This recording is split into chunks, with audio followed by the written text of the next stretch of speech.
Why do some people hate libertarians? We're thoughtful and logical, we're consistent and delightfully dispassionate, yet our foes come out of the woodwork to bash our ideas with such force and emotion, they almost seem a little jealous. Liberals claim to love freedom when it comes to marriage choice and drug legalization, but they want to control what you put in your body, like sugar, how you protect yourself, and how much you earn.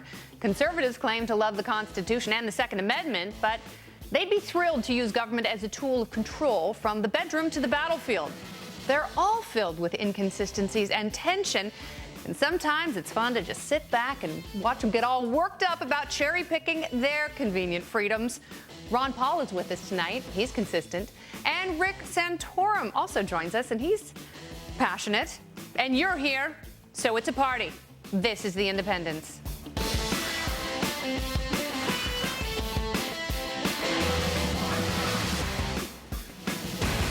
Hi. Nothing to hide here. I'm Kennedy, your hostess, along with Reason Magazine editor-in-chief Matt Welch. Camille Foster.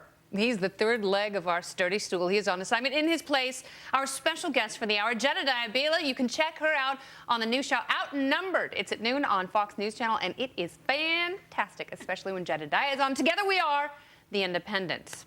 All right, well, there is a fight for the soul of the Republican Party right now, and with a few failed presidential contests behind them, the GOP can't decide which way to stampede.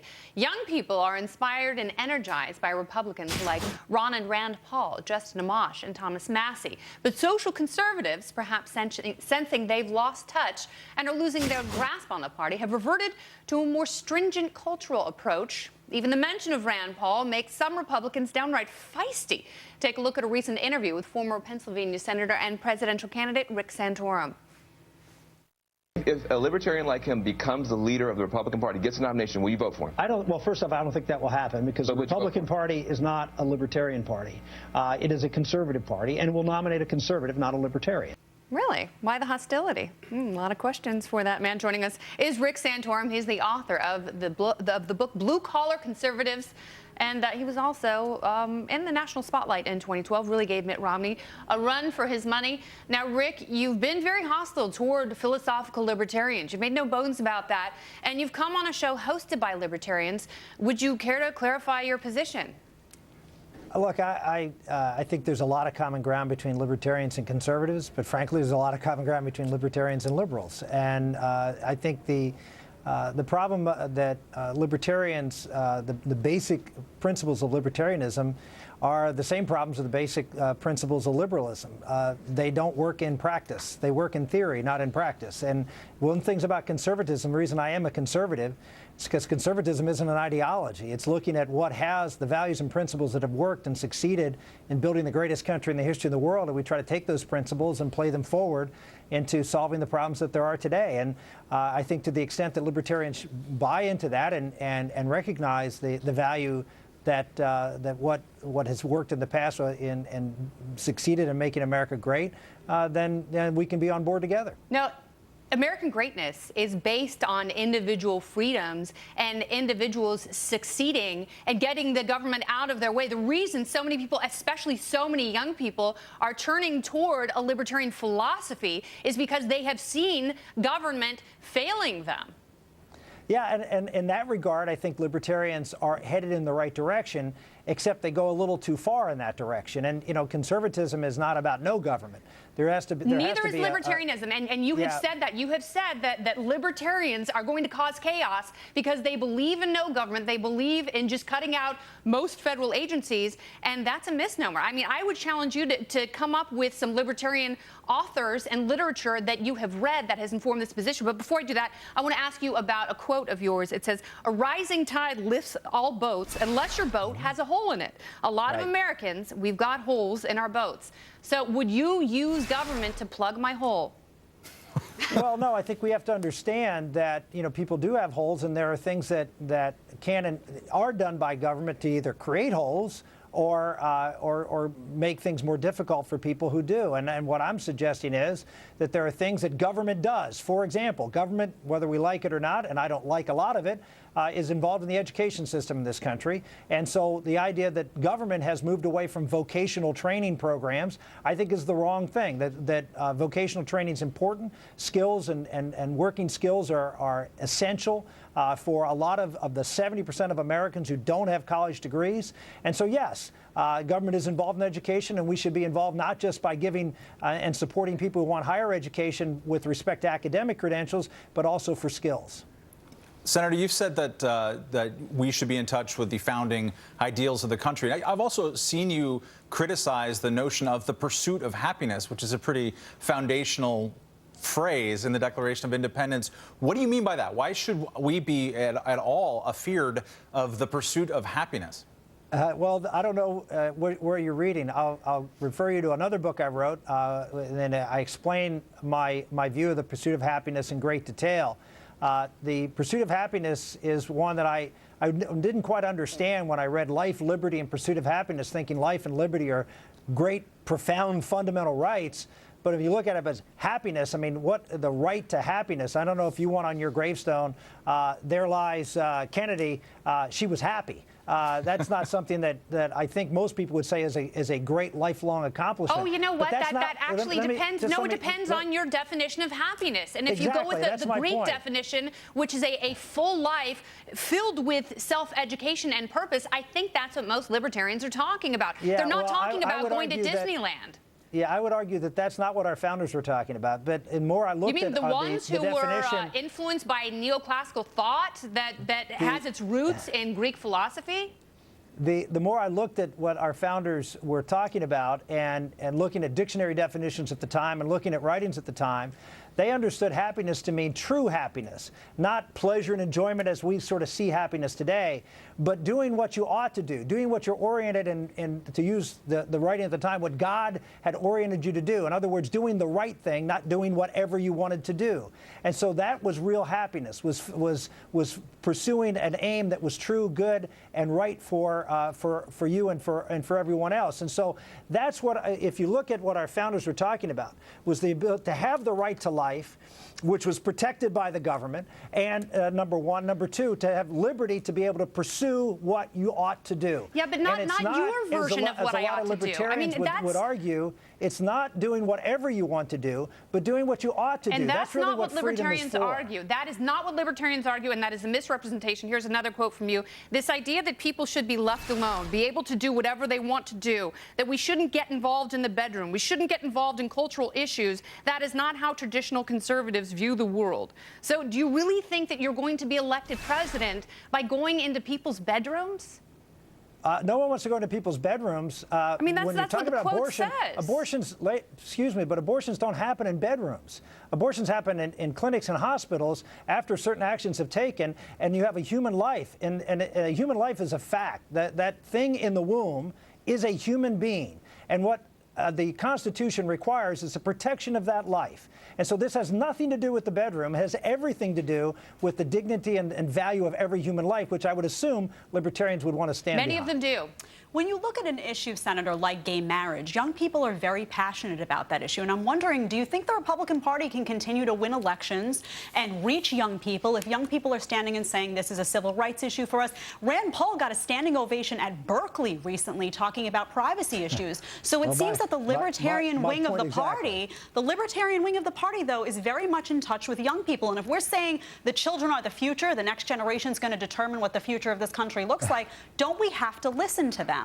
Well, I would hope that you would not say the same thing, that we had to listen to the 1960s generation of young people and that's what the country should look like, or even the 1980s generation. Look, we listen to young people and we take their point of view and we certainly listen, but I don't think we defer. I think we stand up for what is true and what is good. And in the case of marriage, we need to not worry about so much about redefining marriage as we do about reclaiming what marriage is. And if marriage is simply the romantic relationship between two people, if marriage is simply a contract for rights, then as far as I'm concerned, if that's all marriage is, then everybody should be able to get married, and as many people as they want should be able to get married. But that's not what marriage is. Marriage is the union of a man and a woman for the purpose of having and raising children and providing that child its birthright. All right, well, which is to have maybe the if fewer opportunity for his people natural had mother abortions and gave their children up for to raise adoption, that child. then gay couples could get married and adopt those babies and have that sacred family unit. You didn't hear the rest of my comment because you were talking over me, but what I said Because you were talking was for a long that time. the natural right, I was continuing to comment and you interrupted me. But Okay. what I said was that right of a child to have his natural or her natural mother and natural father raise that child. That is what society should orient toward. That is the best and most promising opportunity for a child to have its greatest opportunity for a successful life and for society to be in the best possible position. And that's what we should orient our society toward. Well, sometimes you can't have it both ways. You can't have children who are, naturally raised in their homes. Sometimes kids are put up for adoption. Okay? And you can't be against adoption and against abortion and gay marriage and claim that your views are consistent.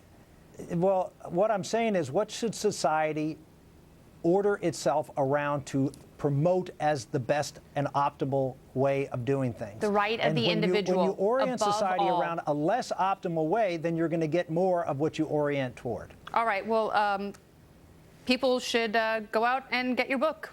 Blue Collar Conservatives Recommitting to an America That Works. You actually read it. I think you'll find that there's a lot of things that you might agree with in there. I think there probably would be. I mean, you are a big government social conservative, which terrifies me, but I think there are some basic principles that we might agree on, and hopefully we can talk about it again. Very good. Thank you, Rick. All right, Ron Paul is on the show a little later on. Are Mexican drug cartels really hurting because of this new wave of marijuana legalization? And next, we'll convene a party panel to look at Obamacare waste and a big win in the Cornhusker state. This is The Independents. But don't let them change your mind.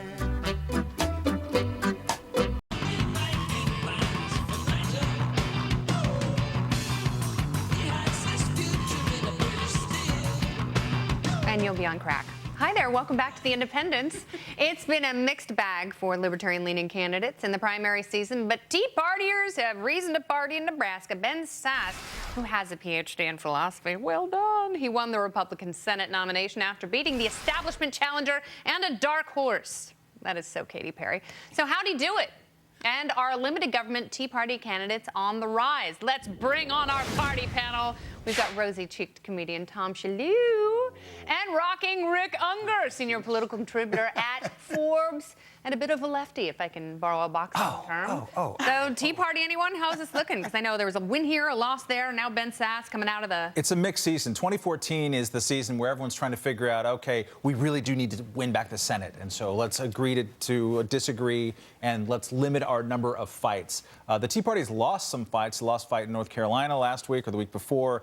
Mitch McConnell has a primary fight on Tuesday. There's a lot of enthusiasm poured into the Tea Party challenger, who he's going to crush like a grape on Tuesday. So this fight in Nebraska, in many ways, was a way, I think, for a lot of Tea Party-like groups, Limited Government, Club for Growth, to win one. So everyone overwhelmingly went into this, and he won by a lot. It's like 49% to 21% here, so that they have something to show for it. The next real battleground will be in Mississippi, where I think that's in June, where Thad Cochran is seeing a Tea Party challenger, and there's real tension on the ground there. But, the establishment will probably get a few more primary season scalps than the Tea Party will in the Senate, but it's going to be pretty close.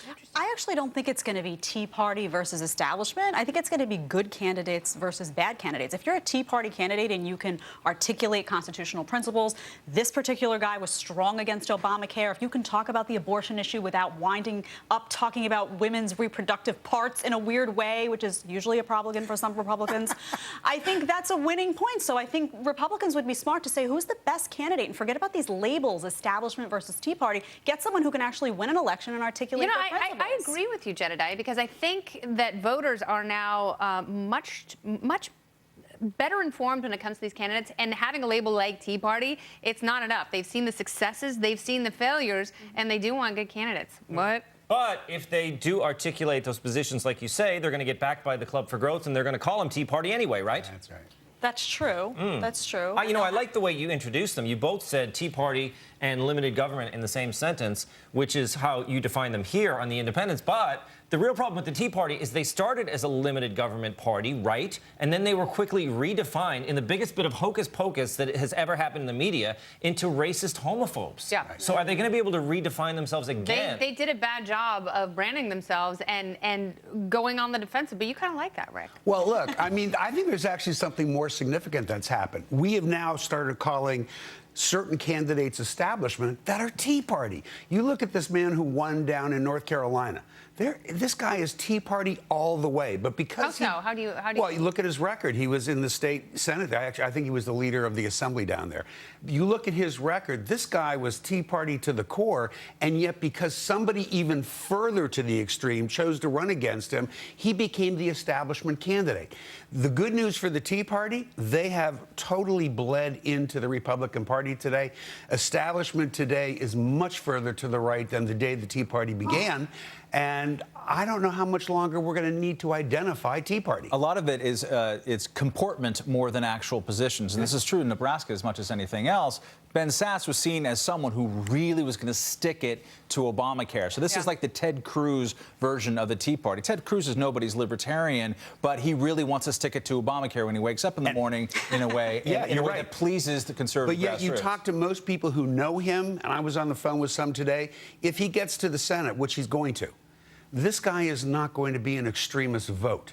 So you have to also look at this and go, okay, was this guy just How do you clever define extremist? I mean, how do you on the left define extremist? I mean, a lot of these candidates that either call themselves or are labeled Tea Party candidates are good on things like national security. Some of them are. They're good Some on of things them are, like although they're not traditional. Well, actually, good is relative to what you think is. But I think being good on national security and things like the NSA doesn't make you an extreme candidate. I'm not sure it does either. But let's face it, somebody like Rand Paul, who has a very different take on national security than your quote traditional Republican point of view, which is very strong on getting involved everywhere.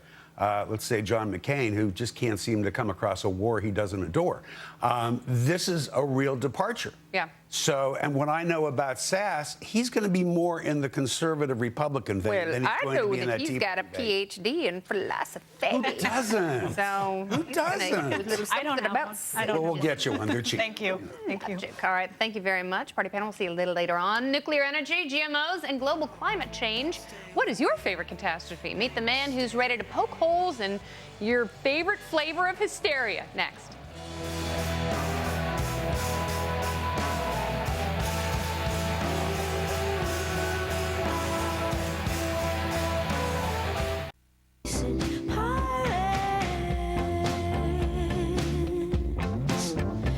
Do you suffer from hysteria fatigue? That growing apathy once you realize most catastrophic events don't come to pass? If you listen to some of the haters, human beings are too populous, too greedy, and our inexhaustible needs are destroying the planet.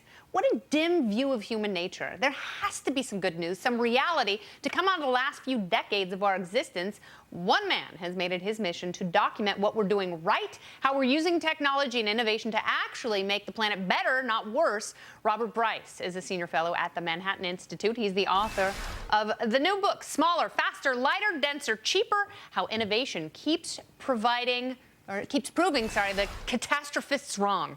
And well done for getting catastrophists in the title. So, Robert, welcome back to the Independents. Thank you very kindly. Happy to be here. So what is your I love favorite? the intro, by the way. I am the man. You're the One man. Devoted every resource, every drop of sweat to pointing out how we have solved a lot of these challenges. What's your favorite catastrophe to talk about? Well, it's the Malthusian, right? Thomas Malthus from the 1700s, that saying, "Oh, we're all going to starve to death."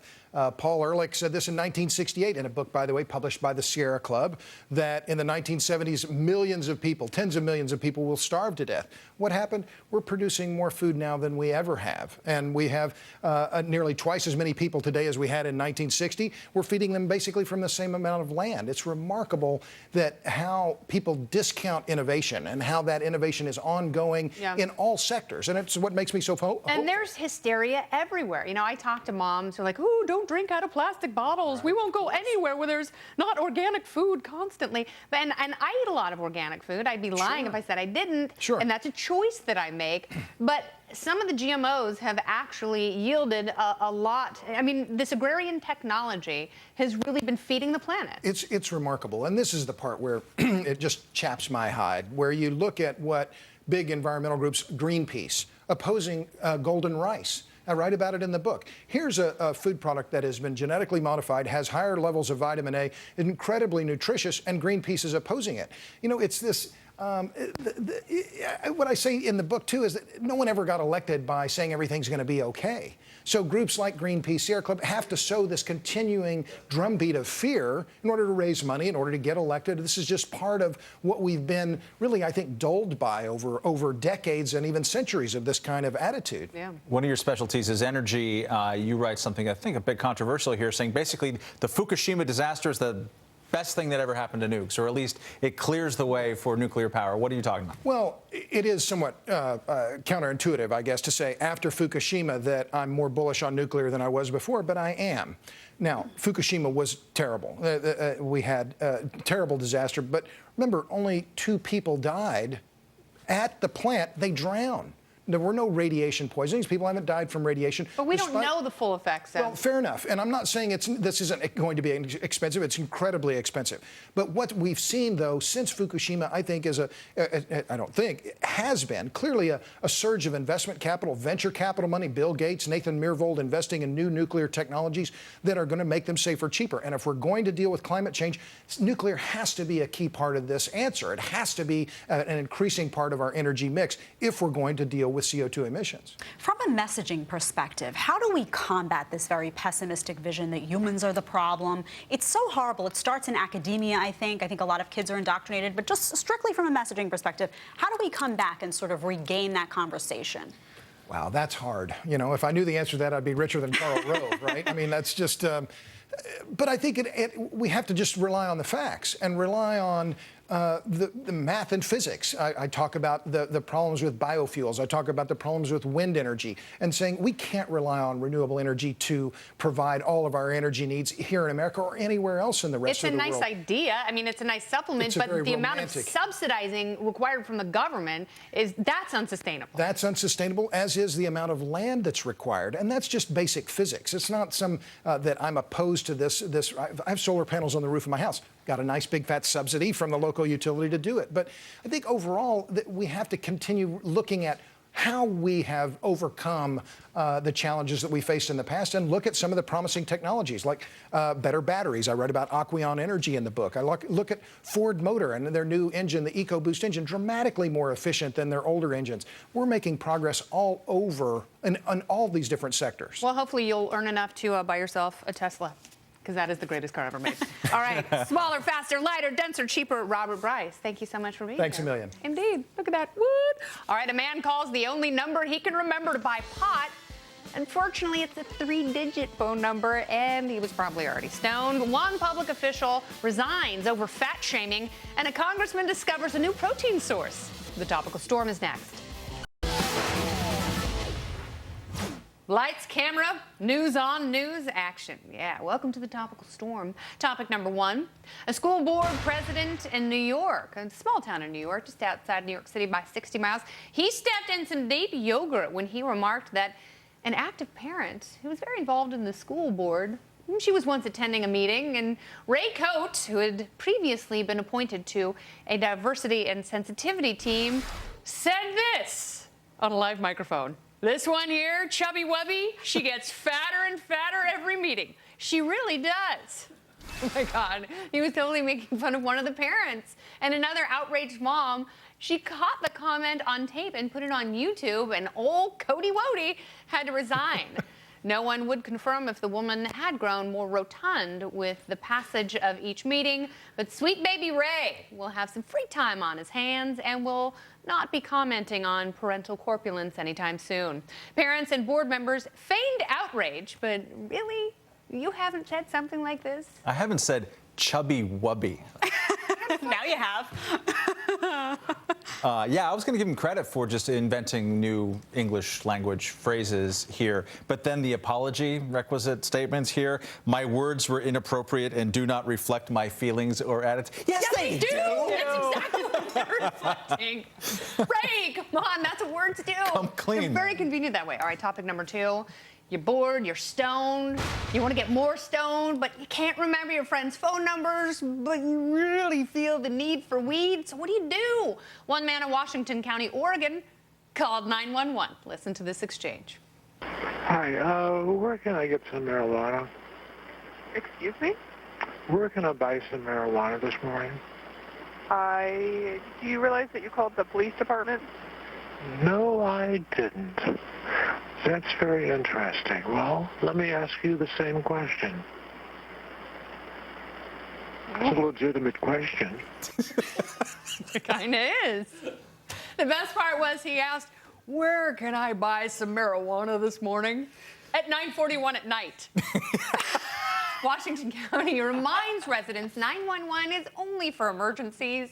The world should totally be run by stoners. What is wrong with people? I mean, really, what is wrong with... And I've never... Listen, I've been around a lot of pot smokers in my life. I have never heard someone sound that stoned. Even after the person says you called the police, he's still spaced out. Yeah, he calls 911. I mean... It's like, oh, it's a pot emergency. There's a 2-word answer to explain this. Hillsboro, Oregon. Oh, no, there. I just did. Well, you do have family from there. I do have people there, yeah. All right, topic number 3. The life of a public official requires decorum and constant vigilance as cameras and constituents are always watching. So what are the rules of decency for public servants? Well, don't adjust your junk, don't smooch your coworkers when you're married, and don't eat your earwax. Florida Congressman Joe Garcia seems rather fond of nature's candle factory. As you can see in this video, he appears to be... No. Looks at his waxy digits in, puts the same finger back in his mouth, then he goes back in for seconds. Yum. He, of course, took to Twitter when he was caught with his hand in the cookie canal. He wrote, my mom always told me to keep my fingers out of my mouth, and now I know why. Hashtag hangnail. Hashtag it happens. Hashtag cameras rolling. And then he wrote, those damn hangnails, they'll get you every time. Perception is everything. Oh. And wow, I'm almost trending as much as Jay-Z. Hashtag paparazzi. Solange would beat the crap out of you, Joe, for eating your own earwax. Nasty. Give you a stiletto to the head for eating that earwax. That's not gratuitous at all. There's a simple rule as someone who's also a gross middle-aged man.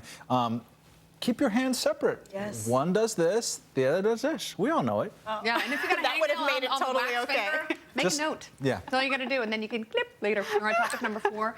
The Netherlands is a fascinating place where they've perfected speed skates and swim racing suits, and now the Dutch have found a way to curb public drinking. Alcoholics in Amsterdam are being paid to clean the streets. They're given a schedule and fellowship and some purpose so they don't sit around and drink the day away. And how are they paid, you ask? In beer. They get 2 pints with breakfast, another 2 for lunch, and a delicious sudsy glass for dinner, along with some hot food and a bunch of rollable tobacco. Officials say it doesn't just give them a chance to restore their city, but their pride as well. The idea appears to be spreading because Western Germany may be adopting the idea very soon. I love how the project leader, too, comes back and says, well, it was only 5 beers. It's not like they were drunk. I mean, what is going on? Where am I? Amsterdam. What is happening? It's Dutch beer. It's not really that strong. Is it true? They're Heineken people, right? Yeah. It's practically water. It's what I use in my water bottle when I'm on a long bike ride. All right, the Dutch that refreshes. We're going to talk to Ron Paul about the effects of legalized marijuana on the drug war and Mexican cartels. Have they felt the sting of legally grown weed? Find out from the good doctor in moments.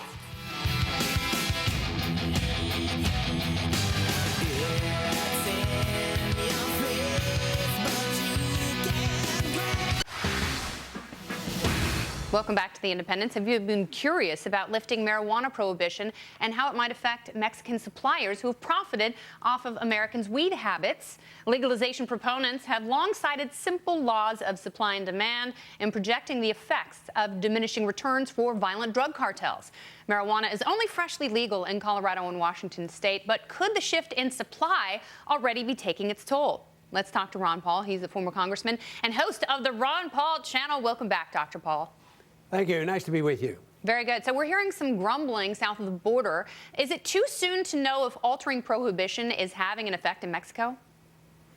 I think it probably is a little bit early because, the change in the laws, you never know what the unintended consequences will be, especially if there's a lot of high taxes placed on it. And that's how they started regulating marijuana in 1937, was put a high tax on it, and then it became prohibition. So it depends on what they do. And this argument, well, this is great, and I do think it's great that there's nullification of so many of these laws, and the feds are inept at, pursuing this. But, I just think that we're so much better off, without these laws, and it's going to be much better. But the argument that we want to do it because the states can put taxes on it, that doesn't have much appeal to me. Of course, it's still better than the prohibition. I mean, we got rid of prohibition of alcohol, and they do tax alcohol, so it's not the end of the world, but it still is a burden. Of course, if you had a libertarian society, you wouldn't be legalizing something just so you could tax it. So that's not a very appealing argument for me. Dr. Paul, you have long followed foreign policy in this country. Can you talk a little bit about the way that the drug war has warped or shaped foreign policy in your view? Yeah, I would think that probably one of the significant events that I recall in the 1980s was the Iran-Contra affair, because the CIA was involved, and they were trading and financing some of that illegally with the drug war. But, all you have to do is look at the chaos in Afghanistan. That's involved with drugs, too. And sometimes we were over there wanting to stop, the use of drugs and have this prohibition. At the same time, we were allies with some of the same people that were making money off it. So I think I don't think that's the major issue in foreign policy, but it certainly plays a significant role. You were one of the first GOP candidates I've ever seen at a Republican debate to talk openly about legalizing heroin, which is one of my favorite moments in modern American political history. When are any Republicans, particularly any whose name rhyme with, Grand Fall, going to get out in front of legalization in the same way that people like Jared Polis and Beto O'Rourke are doing on the Democratic side? Well, I don't know the answer to that. I know it's difficult. It isn't so much that the individuals I talked to and worked with in Washington didn't have sympathetic. I mean, they weren't behind the scenes. They weren't, yelling and screaming at me for destroying the world because I had this position on drugs. But they still perceive that it's a risky political position to take. And I thought that one of the types of achievements I had was running in a southern district, a Bible Belt district, and promoted getting rid of the drug war, and never hurting me having run against Democrats and Republicans that used that as the big issue. When I was trying to come back into the Congress in 1996, I mean, that was the very big issue. And the fact that it never was an issue, both sides spent a lot of money, $1 million each, to try to keep me from coming back. Using that means that people are way ahead of it. But in Washington, they're usually about 10 or 20 years behind, because I'm not sure they've quite comprehended what's going on today with how the states at the local level have achieved essentially nullification. So I think it's a great issue to talk about. And the other reason I liked it is the people that I did work with, like Barney Frank, on the drug issue in Washington. It brings progressives together. It's a good issue for libertarians, where they can talk to liberals and they can talk to constitutionalists. And we're making progress, but the average conservative Republican, it's a little bit too risky even now, and there are people inside the government who are certainly not interested in ending the war on drugs. I saw one categorization of the DEA that they don't want to lose their budget and their toys, and they've got a very curious relationship with the Sinaloa cartel, specifically in Mexico. Can you speak to that? Yeah, well, I don't know too much about that, but one important reason, too, that they have trouble with this is if something is legalized, they believe if you legalize liberty of choices, then you've endorsed it. You know, there's a lot of things. Matter of fact, I'm probably the least likely person ever in the Congress ever to have seen. I've never seen anybody or been around marijuana, yet I was leading the charge for that. But most of them think that if you talk about legalization, that means you've endorsed these issues. But that's sort of like legalizing freedom of speech, that you endorse everything that goes out under freedom of speech. You legalize the choice in religion, that means you endorse religion. But as soon as it comes to habits, well, and the conservatives get all worked up. Sometimes I'm sure that's an excuse. Other times, you know, I hear the argument a whole lot. Well, you know, if I vote for that, that's a bad sign, you know, and I'm endorsing that, which is absolutely not true. All right, Dr. Paul, thank you very much. Welcome. All right, what's wrong with feeding the homeless some hot meals made with love? I think it's great, but I'm not the police department who fined a couple thousands of dollars for helping out some people in need. Stay with us.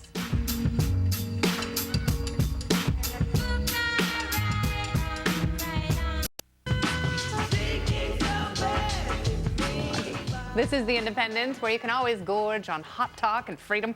We tend to share an optimistic view of human nature, and even when you're down on your luck and possibly homeless, you should still be able to decide basic things like what to eat.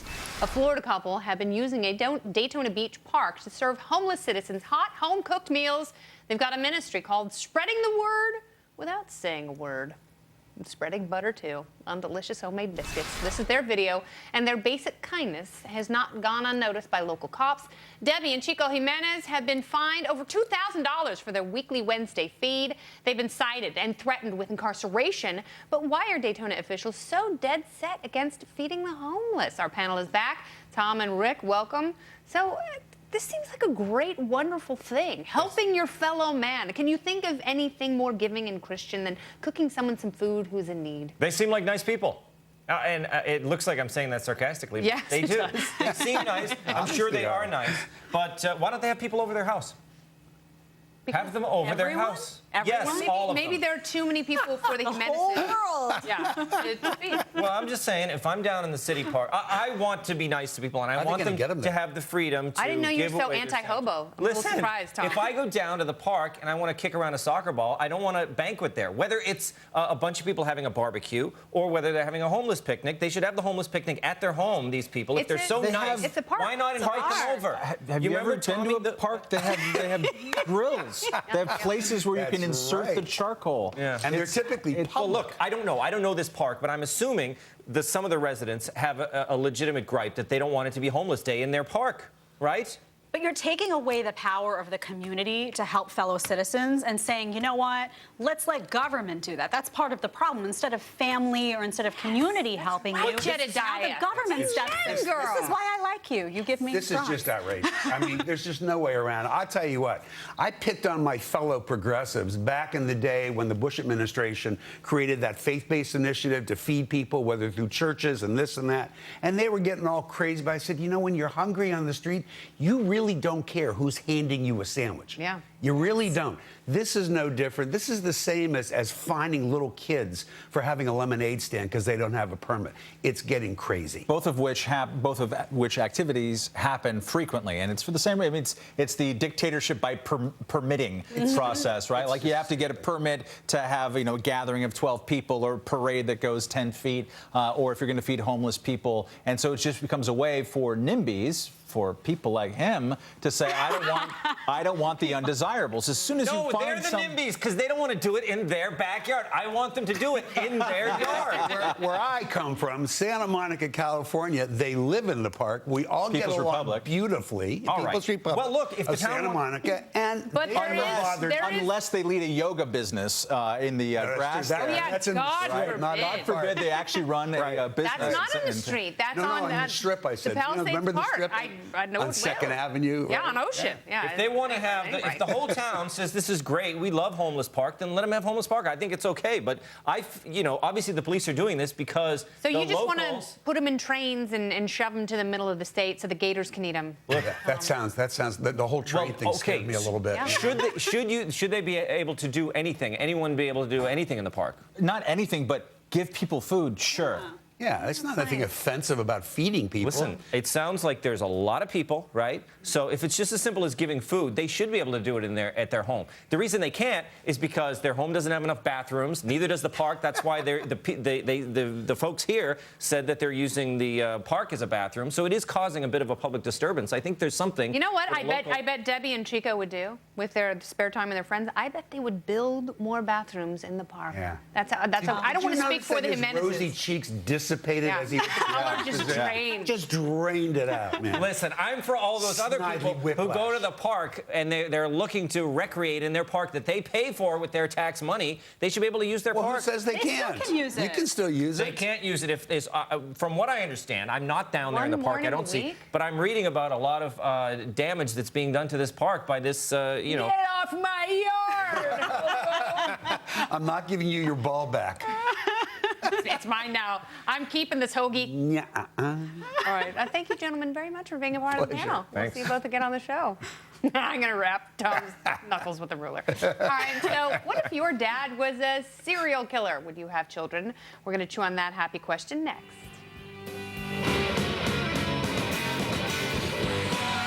The Zodiac Killer has come to San Francisco. This is the murderer of the two teenagers last Christmas at Lake Herman and the girl on the 4th of July. I want you to print this cipher on the front page of your paper. It's actually a good movie. It was a clip from the movie Zodiac. Gary Stewart went looking for his dad a long time ago and finally concluded his long-lost pappy was a guy named Earl Van Best Jr., and also claims that guy was the Zodiac Killer who went on a Northern California killing spree made famous in that David Fincher movie Zodiac. Gary didn't want to believe this. Police have not commented on his assertions, which have been packaged conveniently into a book called The Most Dangerous Animal of All, which I would have thought was the box jellyfish. All right, would you have kids if you thought the Zodiac Killer was your dad?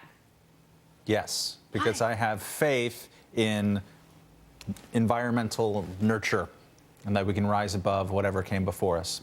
I think biology is genes, powerful. though. Yeah, Genes. I don't know. Let he who has no weirdo in their family cast the first stone. That's true, but there's a weirdo and then there's a serial killer. Serial killer. It's just a small difference, but there's a notable black one. sheep and then someone who actually kills people and sends clues about it to magazine and newspapers.